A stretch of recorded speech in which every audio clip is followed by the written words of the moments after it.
The Chevron Richmond Refinery lies approximately 10 miles northeast of San Francisco in California's Contra Costa County.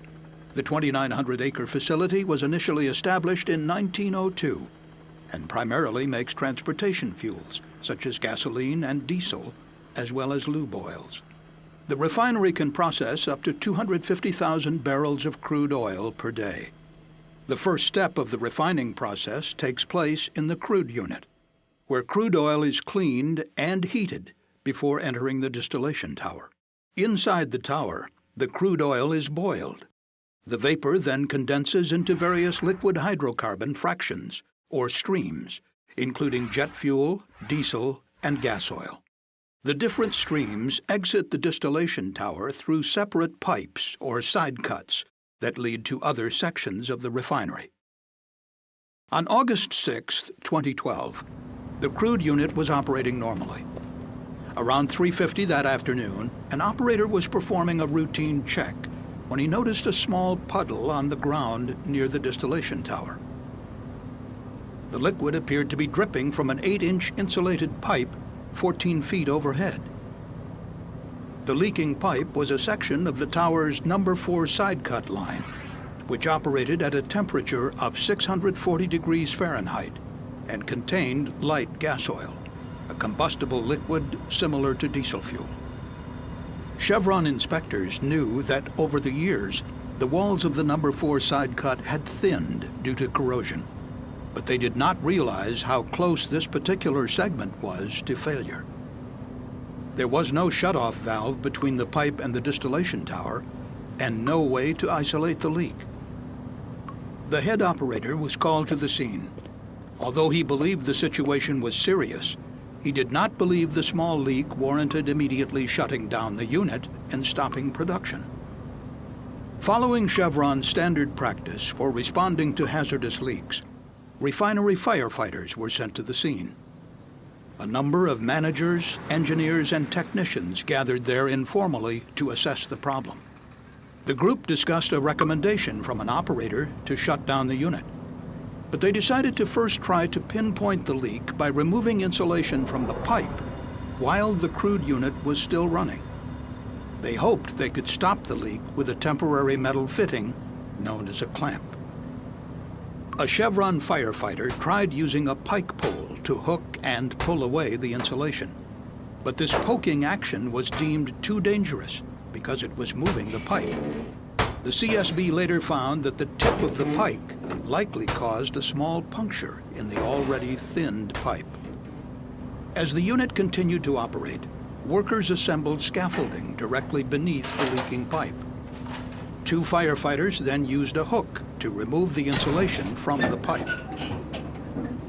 As they were working, hydrocarbon vapor began to flow out from underneath the insulation. The 2 firefighters backed away from the growing vapor cloud.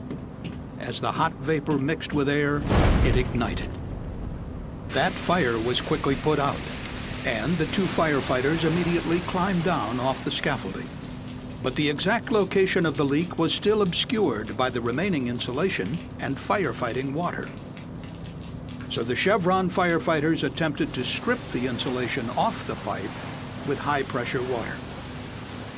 But the leak suddenly worsened, and hot hydrocarbon liquid started to spray out of the pipe. A decision was finally made to begin an emergency shutdown of the crude unit. But it was too late. Suddenly, the pipe ripped open.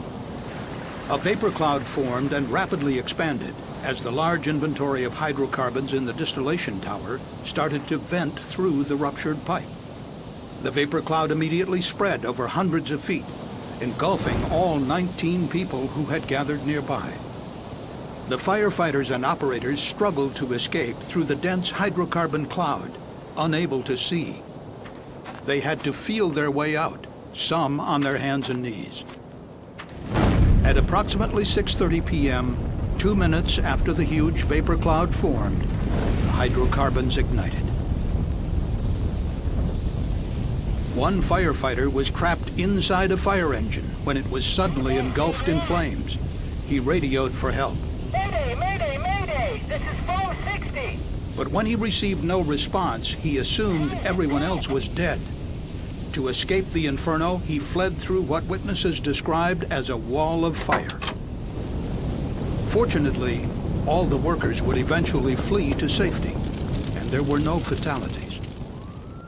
The towering white vapor cloud could be seen as far away as San Francisco on the unusually clear August day.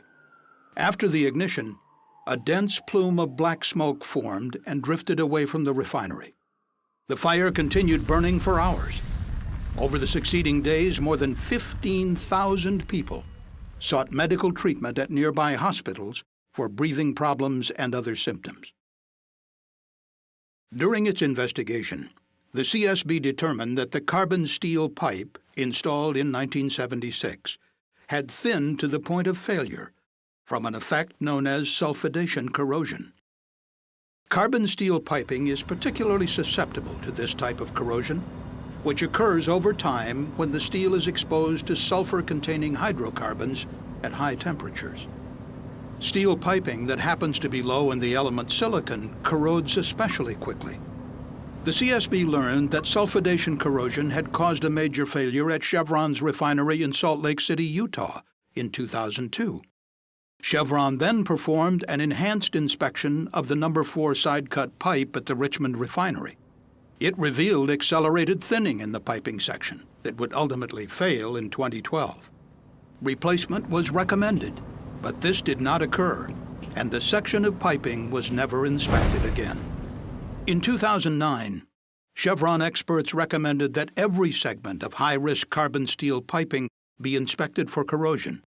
However, this was not done. During a maintenance turnaround of the crude unit in 2011, Chevron inspectors examined some, but not all, locations along the No. 4 side cut and found significant thinning.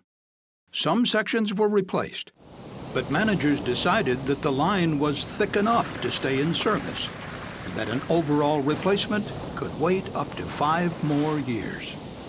According to CSB investigators, a key lesson is that each and every segment of the piping should have been inspected. Most importantly, the pipe should have been replaced much earlier with an inherently safer corrosion-resistant alloy.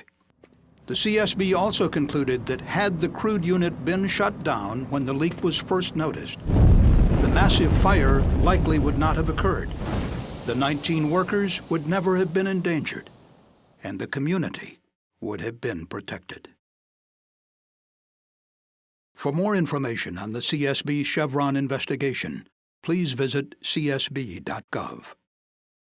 Ground monitor, we're going to supply from this hydrant. We got to supply that ground monitor with our 5-inch. Oh, okay.